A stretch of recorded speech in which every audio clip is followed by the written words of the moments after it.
Semuanya, selamat datang di channel Autodiver. Aion, salah satu merek otomotif asal Guangzhou, China yang baru saja dihadirkan beberapa waktu lalu dan kini sudah total membawa 3 model di Indonesia. Yang pertama ada Aion Y+, kemudian ada Hypertech HT, dan di ajang GJAW 2024 ini mereka juga menghadirkan lagi salah satu model mobil listriknya yang di sebelah saya ini, yaitu Aion V. Ya.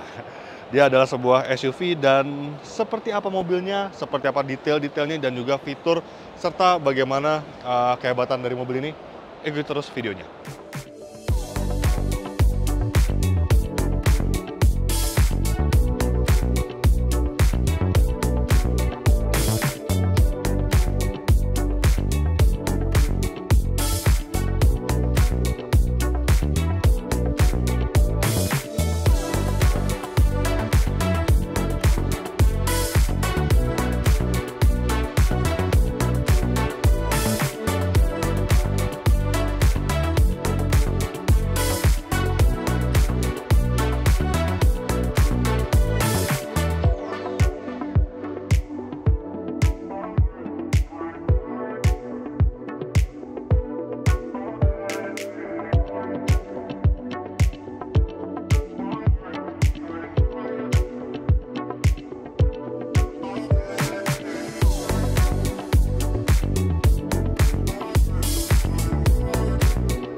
Dan pada ajang Gaikindo Jakarta Auto Week 2024 ini memang harga resminya belum dirilis. Tapi seperti biasa ya, sekarang merek-merek Cina tuh kebanyakan ngasih harga tuh yang pre-booking.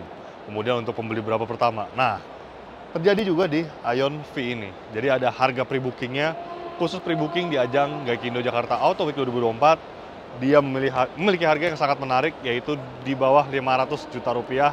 Lebih tepatnya di bawah 499,9 juta rupiah. Wah, artinya mobil ini kalau dilihat secara spesifikasi, kemudian desain segala macam, ini tampaknya bisa menjadi tantangan bagi beberapa rivalnya. Sebut saja MG ZS EV, kemudian juga ada BYD Atto 3, kemudian masih ada juga Chery Omoda E5. Oke, sekarang kita lihat dulu desainnya. Oke, Aion V ini adalah sebuah SUV yang dia didominasi oleh bahasa desain yang tegas, garis tegas.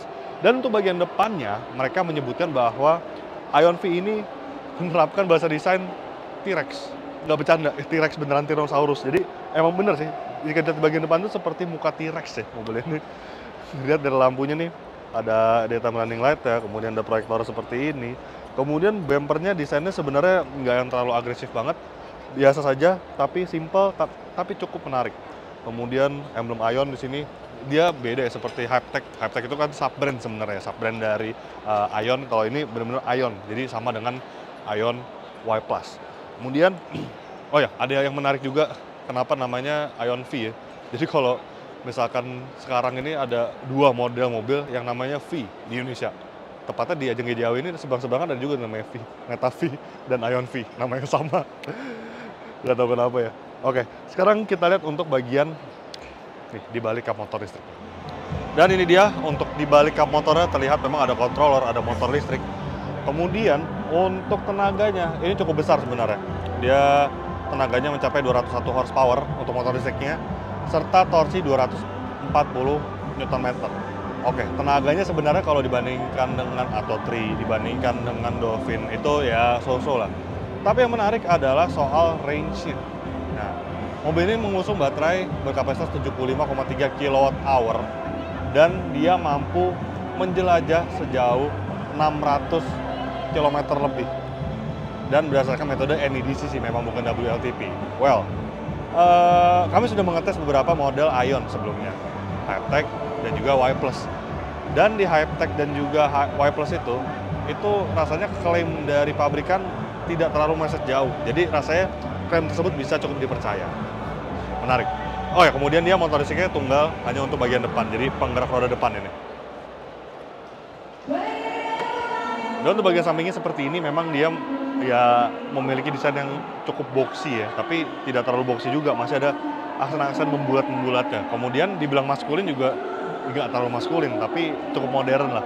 Karena bisa dilihat untuk Offender itu dia warnanya hitam gloss biasa. Kalau biasanya di mobil SUV yang lebih kesan maskulin gitu ya, dia hitamnya tuh hitam doff, kesan-kesan kasar tuh ada gitu.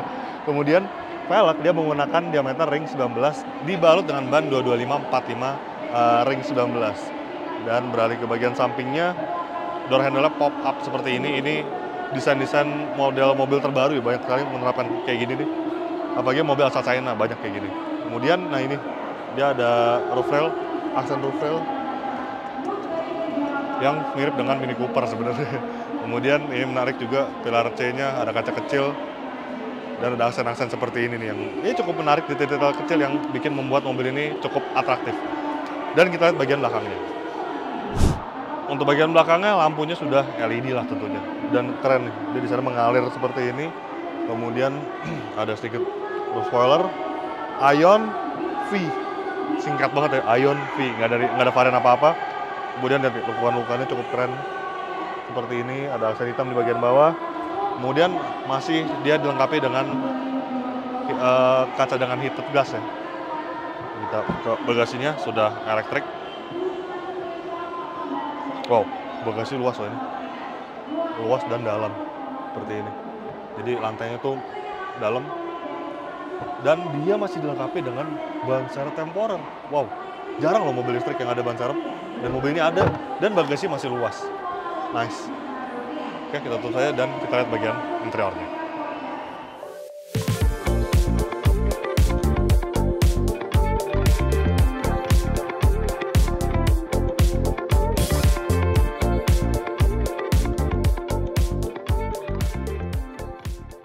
Dan ini dia bagian belakang dari Ion V dan wah ini lega banget loh belakangnya. Ini udah saya sesuaikan dengan posisi duduk saya, berkendara saya. Tinggi saya 177 cm dan wow, lega banget belakangnya. Tuh, bisa lihat masih ada ruang yang sangat memadahi. Kemudian joknya juga terasa nyaman. Headroom sih nggak ada masalah sama sekali. Kemudian jok itu ada ya satu setelan aja seperti ini, tapi ini rasanya sudah cukup rileks. Kemudian ketika Anda kurang membawa, misalkan space-nya masih kurang gitu ya, Anda membawa barang terlalu berat, terlalu besar maksud saya, nah Anda tinggal melipat lagi nih. Dia bisa dilipat di sini. Tuh, dia bisa terlipat secara 60-40, memang tidak rata, tapi nggak masalah. Ini masih sangat madahi. Kemudian, oke, di sini ada tombol, ini untuk mengatur ini double blower sini. Kemudian ada USB slot di bagian sini, tapi ini masih Type A ya. Armrest agak kurang tegak tapi nggak apa-apa, masih cukup nyaman. Ada dua cup holder dan tempat penyimpanan misalkan handphone gitu ya, bisa di sini. Terus juga detail menarik lainnya adalah tidak ada channel mobil listrik. Terus juga di sini ada meja nih. Nah, tuh bisa untuk naruh laptop, bisa untuk naruh tablet, bisa untuk makan mungkin ya. Di bagian sini keren juga nih. Oke. Oh ya, untuk bahannya soft touch. Wow. Soft touch loh ini. Yang nggak soft touch tuh bawah doang. Ini tapi rasanya kesannya seperti mobil premium ya, seperti ini. Biasanya tuh bagian belakang mobil premium aja udah pakai bahan plastik keras, tapi di mobil ini ternyata attention to detail masih baik, masih menggunakan soft touch. Wow. Amazed lihat mobil ini. Ya udah, kita lihat bagian depannya apakah dia juga memberikan kejutan. Oke. Dan ini dia ruang interior baris depan ya dari Ion V.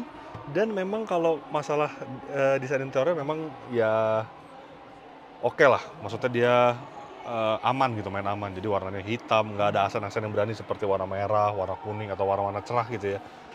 Kemudian desainnya juga ya oke lah gitu.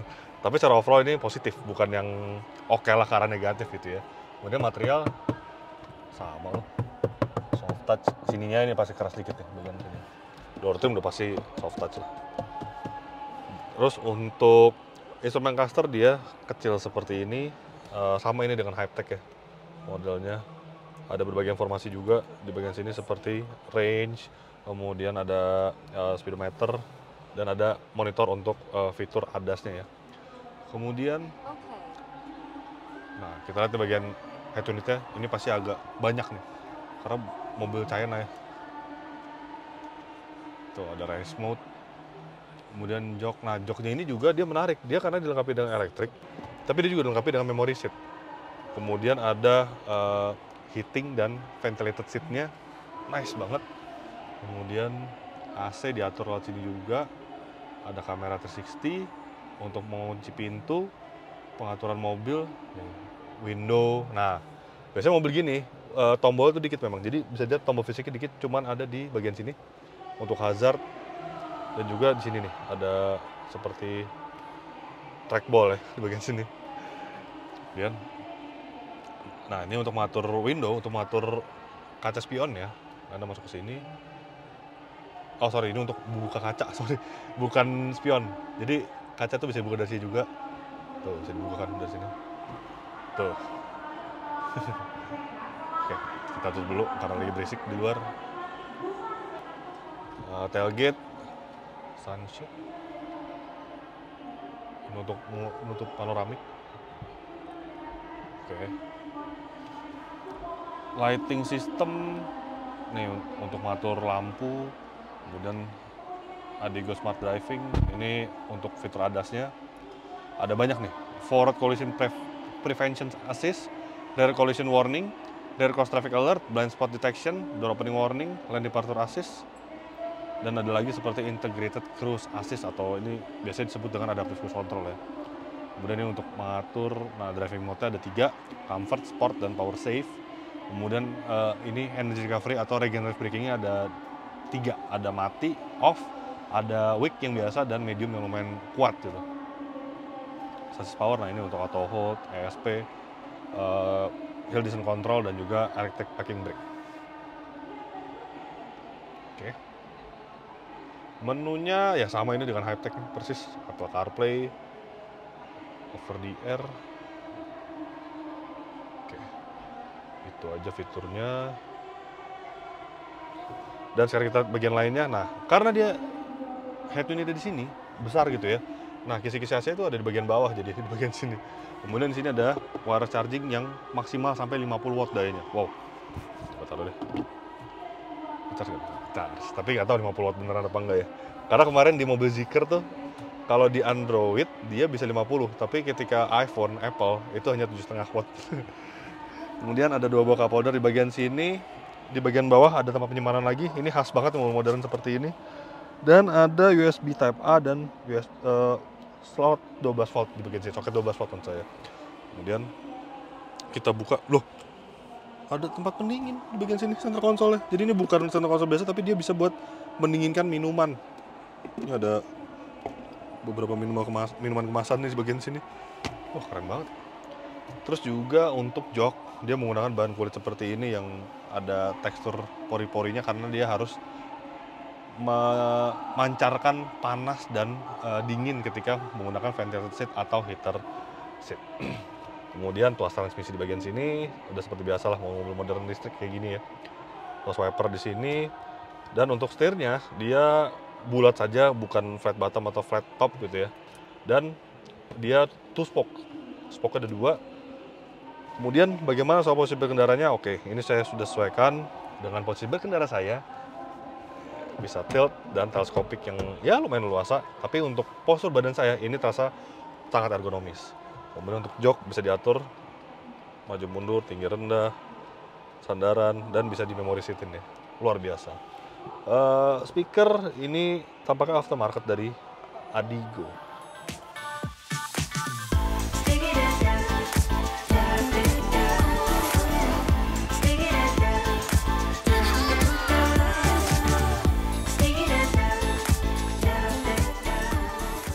Ya, sebelum menyampaikan kesimpulan ada satu hal yang sedikit tertinggal, yaitu soal pengisian dayanya. Jadi pengisian daya di bagian sini sudah CCS 2, dan menurut Ion ya, dengan baterai 75,3 kWh, mobil ini sanggup menangkap daya hingga 185 kW.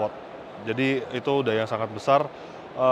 Rasanya untuk mengecas mobil ini dari 10% sampai 80% itu tidak akan sampai 1 jam lamanya. Well, secara kesimpulan memang mobil-mobil asal Tiongkok tuh sekarang penuh inovasi, sangat menarik.